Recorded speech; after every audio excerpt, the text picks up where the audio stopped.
Hey, good morning. I'm Patricia Murphy. It's Monday. This is Seattle Now. Activist Elijah Lewis was killed in 2023. He was a beloved member of the Central District community.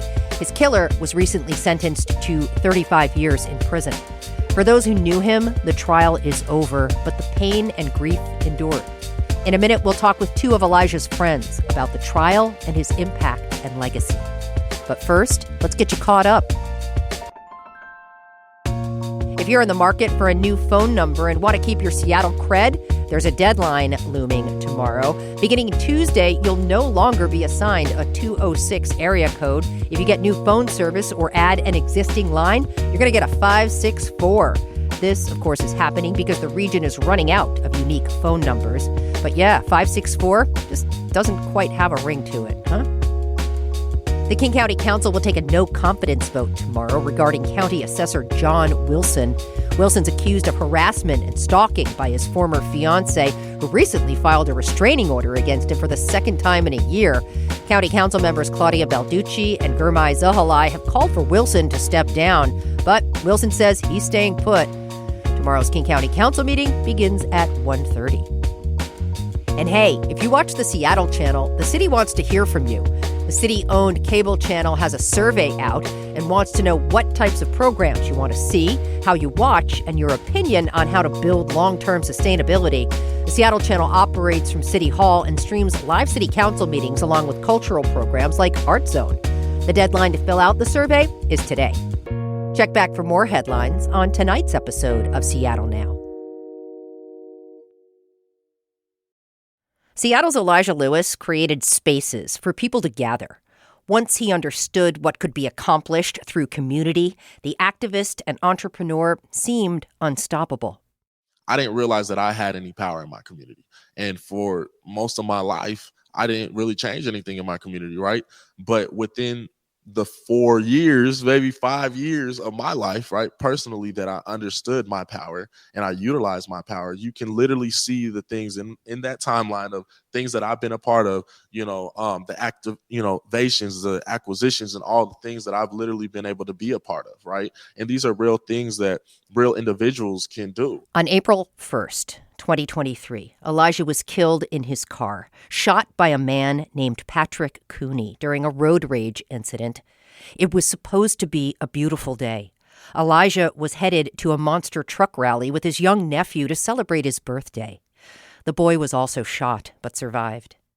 Last month, Elijah's killer was sentenced to 35 years in prison. He'll be out in 32 with time served. It's cold comfort to neighbors in the Central District where Elijah was beloved. I'm Eula Bynoe. I'm a Central District princess and a friend of Elijah Lewis. Eula was a close friend of Elijah. She was a bit older, so they met just a couple of years before he died. I didn't know this at the time, but he was only like 20, 21. And that's why I never met him before, because who meets teenagers when you're an adult? You were not running with the same crew. Yeah. Eula says the age difference never mattered to Elijah. His heart was always open, and his focus was always on the power of what can happen when you bring a community together. The day Eula met Elijah, she was shocked by his ambition and his energy. She has a little baby on her lap. He already had several businesses, including a cleaning business, a house cleaning business, our business cleaning business, and he also had a financial literacy program that he taught.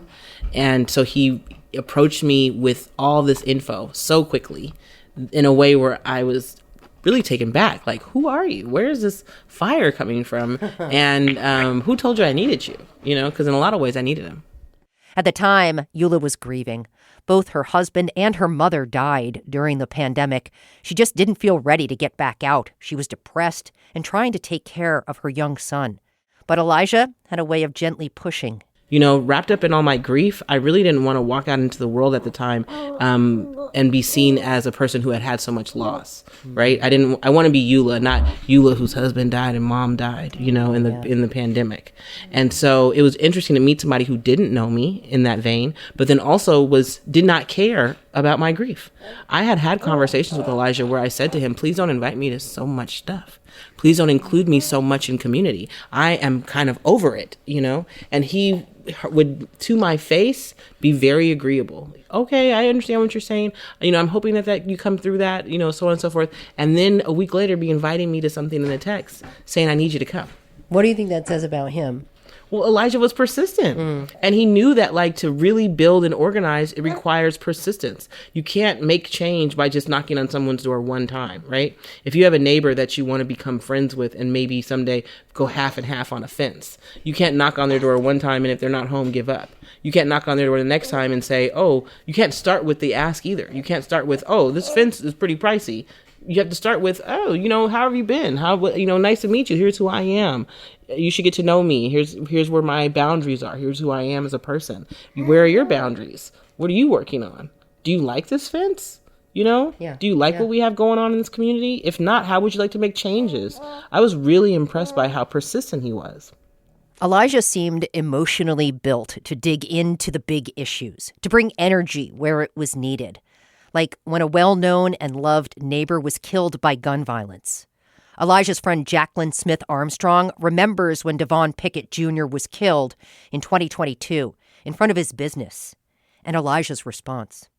It was a terrible story. It was a huge loss to the community, and shortly after that, Elijah kicked into high gear, creating an organization we call the Covenant.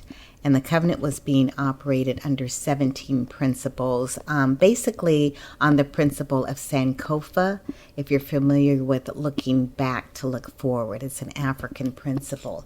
And so he gathered people together. We met regularly just to talk about what strategies we could use to go into schools, neighborhoods, and post signs, create conversations with our youth about what other options can you take besides picking up a gun. Elijah helped found a group known as the Covenant. It centered on 17 principles and focused on ending gun violence and supporting Black communities. The day Elijah was killed, it was one of the group members who called Jacqueline. And the first thing she said is, Auntie, are you alone? And I said, yeah, I am alone. I'm just enjoying a vacation. My family is in another part of Las Vegas, and so I just decided to use a timeshare. But when she said, Auntie, are you alone? I knew something was wrong. So I immediately sat down. I said, yeah, I'm alone. She said, we lost Elijah. A cruel fate. Elijah worked hard to end gun violence, only to become a victim of it. And to this day, I still just, the depth of that pain. It's like, why Elijah? Why do senseless things happen to good people? Why does that happen? Here he's fighting to save others and put principles into our community. Why Elijah? So needless to say, my vacation was over that moment. And I start calling other people. I just was in disbelief, not being able to understand why Elijah of all people. So, and it's still unbelievable. And the idea that it was April Fool's Day is a trip. Auntie Jacqueline spoke about how she got the call. I got the same call from someone in community telling me what happened. And I had to kind of chuckle. One, because I didn't know how to handle such a wildly jarring sentence, right? And then on the other hand, it was April Fool's Day. So it was almost like, what kind of what kind of joke is this? What kind of joke is this? Is a joke. And I remember going to bed thinking, this is a very big joke. I will deal with this tomorrow. It's 10 o'clock at night. And then waking up feeling the opposite, right? This is a terrible reality. Patrick Cooney went on trial for Elijah's murder during the spring. Both Eula and Jacqueline were among the family and friends who packed the courtroom every day during Cooney's trial. It was an act of love for Elijah, but also a message to the judge, the jury, and the prosecution. These are the people he touched. Elijah's life mattered. Here's Jacqueline. I had to hear and see and experience it for myself. Even without knowing what the verdict was going to be, I owed Elijah that. To sit in that courtroom for hours, day in and day out. And I'm not saying I did some spectacular thing, but that was my personal commitment to him. He gave it all for the community. The least I can do is show up and look those jurors, I think they're told not to look people in their eyes, but I had to let them know. I hope they felt my presence, that he meant something to us. We cared about him. This is not just sweep it under the rug and life goes on. He meant something. So it meant everything for me to be there. I had to be there. It was impressive to see how many people were showing up for him on a daily basis. Again, a young Black man, where some people would consider just that sentence alone being a person who is not worthy of the attention and the accountability and the accountability is not the word. At that age, you just don't expect a lot of somebody because they're so young and often self-centered. Do you think it made a difference? I pray it did. I think that because of us, in a lot of ways, the judge had to sit there and really take into accountability the faces that were showing up every day. Elijah's murder made headlines. So did the trial and the verdict. For those left behind, like Jacqueline, there's grief, but also a lesson. What did Elijah do wrong? I can't answer that. What did he do wrong? He was a victim of being in the wrong place at the wrong time. How do you look at that as moving forward? Really no one is safe. No one is safe. You could walk out of your home and, be at the wrong place at the wrong time. Road rage can happen and boom. So what I would say is that live your life. This is what I try to do at 72 years old. I live my life every day like it really is the last day. That whatever I encounter, whatever I say it with meaning. So just taking that time to call Eula and say, girl, I love you. I love you, niece. And, just having that quality moment because we don't know. We really don't know. And I have less time before me than behind me. So my legacy is I'm leaving a legacy of love for my community. That's what I want to do. It's what Elijah would have wanted. Love was the point. It was the gift he shared. It was also the spirit that Jacqueline says will carry forward. It's interesting because all of this is occurring right at the beginning of summer. And in the Black community, we really are very out and about in Seattle. There's a lot of different events, Juneteenth, Black Wall Street, Emoji Fest. We're going to be out there without Elijah. And so, again, this time of year to move into the space of outdoor events, summertime, vendors, good food, we're going to celebrate Elijah. That's exactly what we're going to do. We're going to talk about him at these events. We're going to feel his spirit because surely he will be there. We'll have conversations about him and remember him.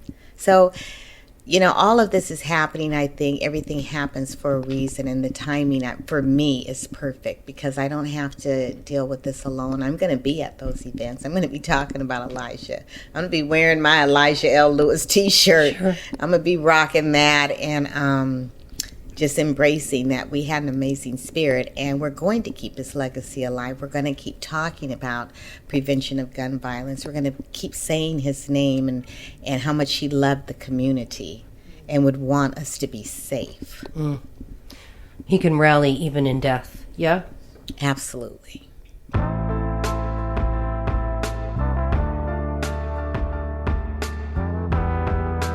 Next Thursday is Juneteenth. Several of Elijah's friends and family will be celebrating the holiday and his legacy at Jimi Hendrix Park.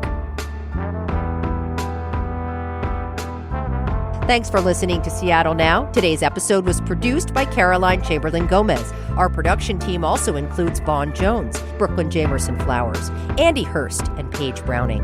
Greg Kramer does our theme music. Seattle Now and KUOW Public Radio are members of the NPR network. I'm Patricia Murphy. See you soon.